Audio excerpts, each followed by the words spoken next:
Hello, I'm Mark Bassingthwaighte, and welcome to another episode of ALPS in Brief, the podcast that comes to you from the historic Florence building in beautiful downtown Missoula, Montana.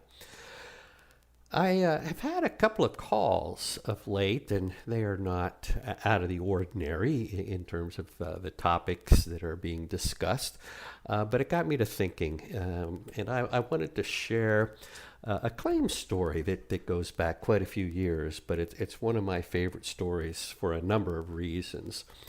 A lot of the calls that I take have to do with conflicts of interest and just exploring. Sometimes it's not clear who the client is, and you work through that and you can sort of figure out the conflict issue and resolve some things.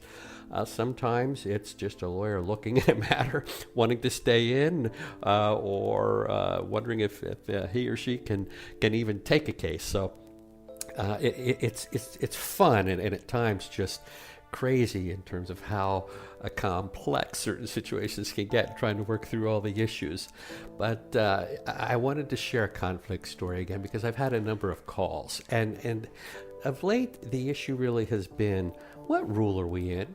Is it sort of a current client matter in terms of 1.7, or is it a past client situation, Rule 1.9?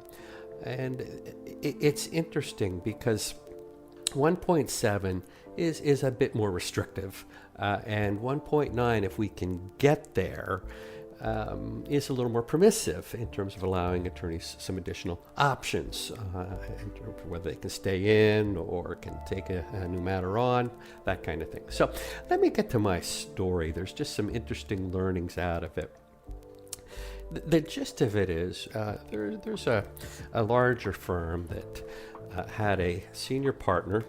I would call this individual a rainmaker, and had a very good long-standing client. And this client was a developer.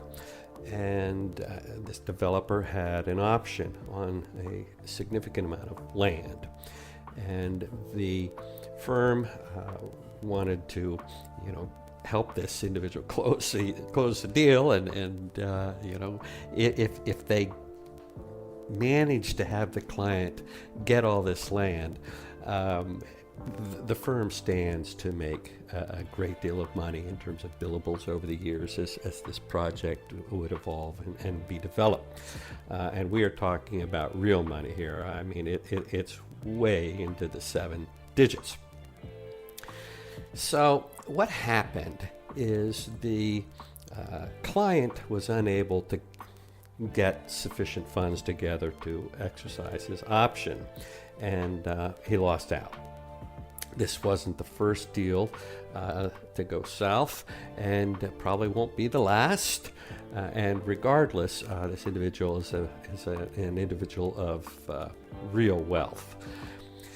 The firm, however, looking at, how much money could be made if they get involved in this project, didn't want to walk away. Another partner at the firm had another client who was also an individual of means and was very interested in this project, and was able to put the deal together, and the firm got involved in terms of all the follow-up work, and everybody's happy, right? Well, not so much. It turns out the project, as it went forward with the second client, was successful. There was a lot of news coverage. The individual was just getting some attention and whatnot, and the original client that lost out on the deal, I guess, got a little put out about all that, just likes, should have been me kind of a thing. So he ended up suing for malpractice based on a conflict of interest. And suffice it to say, at the end of the day, there was a substantial loss paid out. And one little side comment here, a dirty little secret with conflict claims.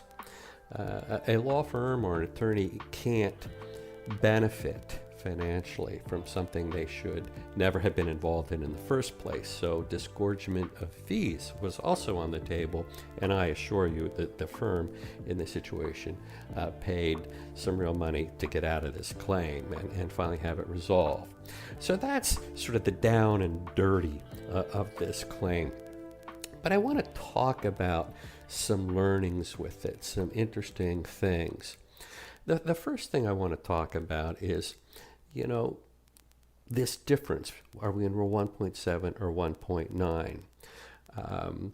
Arguably, had this individual, the first developer that lost out, unable to exercise on the option, had this individual been a past client, this may have turned out a little bit differently. Well, what happened? Why didn't it play this way? Well, first off, the law firm, looking at all this as they wanted to analyze, do a little conflict resolution, if you will, looked at this setting and said, well, what's interesting, we have a bright line. This client was unable to perform on the option, and so our involvement here is done. That bright line transitioned this individual from a present client to a past client. Now, we have all kinds of bright lines here in the practice of law. The deed's been delivered, the judge signed the final order, the proceeds have been dispersed, the settlement check has been sent out, whatever. There are all kinds of bright lines here. And then the other thing that they started to think through was to say, well, we have some passage of time. In their case, it was a few weeks. And that passage of time also transitions someone from a present client to a past client. And that was the rationalization. Well, read the rule in your jurisdiction, or the two rules in your jurisdiction. I've looked at them in every state, and even the model rules, and I've never come across any language that says a bright line or the passage of time is somehow determinative on this issue. It really isn't. I've not come across any ethics opinions that say this. So what does, well, before I get to what gets us there, I want to talk about this passage of time just a little bit more in depth too, because lawyers will say, okay, in this story, it was a couple of weeks, we all agree, that was a bad call. Well, and sometimes, again, money drives ethics. Remember, there's a lot of money on the table, and you want to find a way to not walk away from that. But, you'll hear other lawyers say, well, but, maybe 2 years, something like that. Well, what is it? Is it 2 weeks, 2 months, 2 years, 5 years, 10 years? And there really isn't an answer to this. I can share over the years in my work here at ALPS, I've come across some cases around the country where judges have even said, I don't know how long it is, but 15 years isn't long enough. And it's just like, okay, you got to take note of that. So the passage of time and these bright lines are not determinative. What is determinative?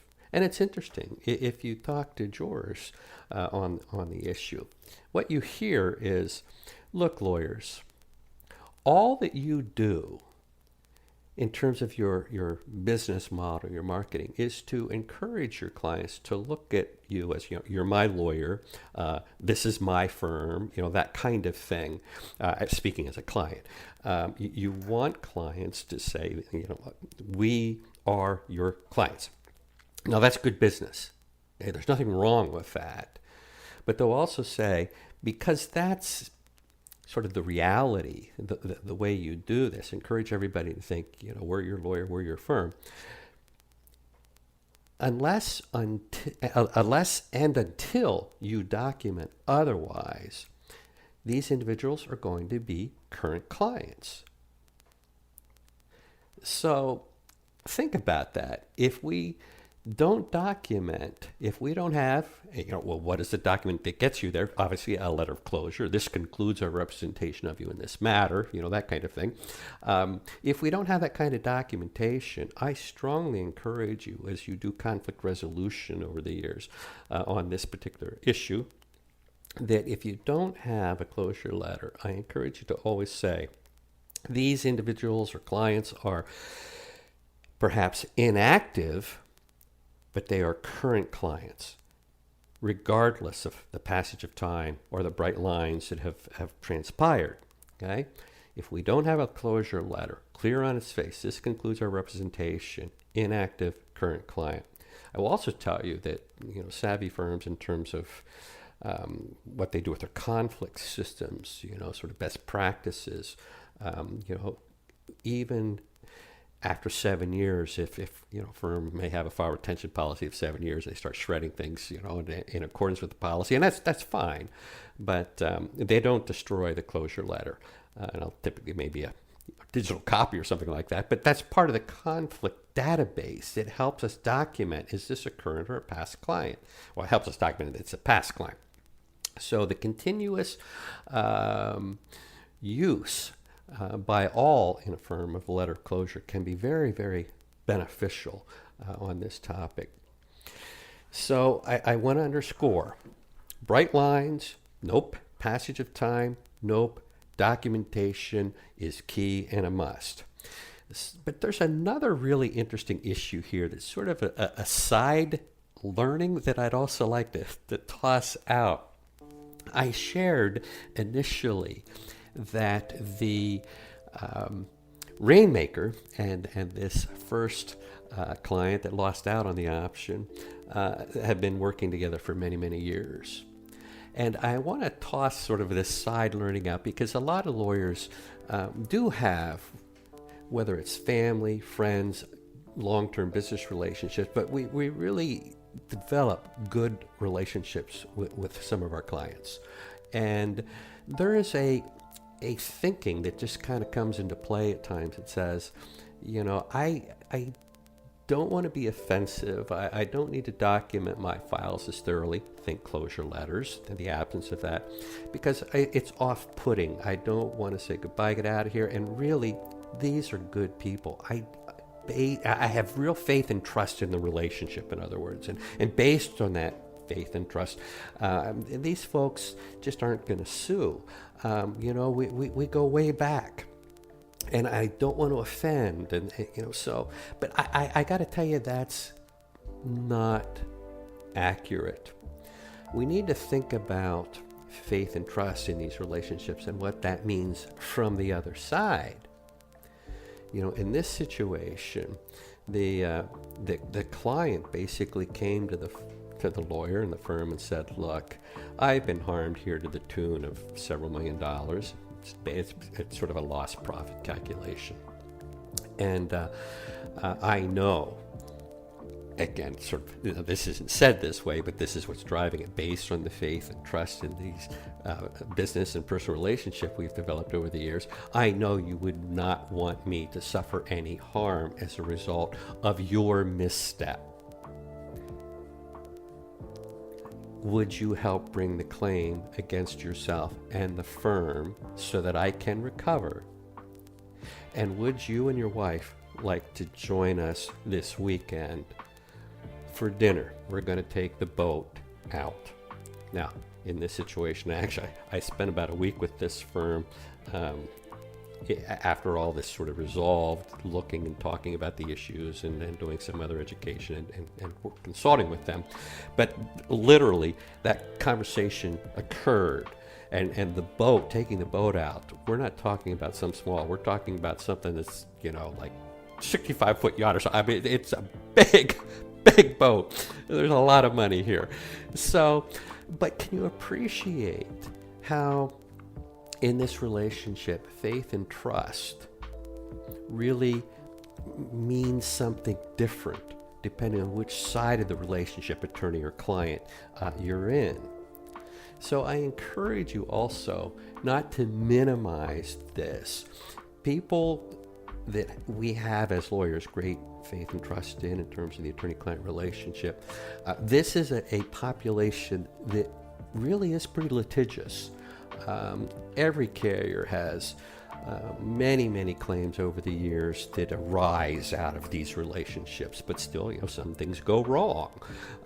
So a key takeaway here in this situation too is really just to look and say, hey, I understand that sending a closure letter out or something may not I don't want to offend, but it doesn't have to be a goodbye, kiss off type letter.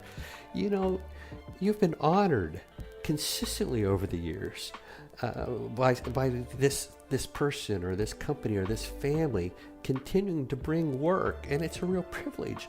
Honor them back and simply say thank you. This and write to your audience. You need to phrase it and put it in the language that's typically you and how you would interact with whoever it is. But this concludes my representation. I hope you found my work to be exemplary. It's always a pleasure. I look forward to working with you on the Jones matter, or whenever something new arises. Say hello to your lovely wife, and I'll see you at Rotary. Write to your audience. But you really do need that documentation, that closure letter. In this situation, had we had a closure letter, that really could have made a very, very significant difference, because we would have been in the 1.9 rule. Now, yes, if you sort of do this analysis on 1.9, we would need, to have a consent to our moving forward, or this firm should have had consent to move forward, and that's sort of a different topic. But if you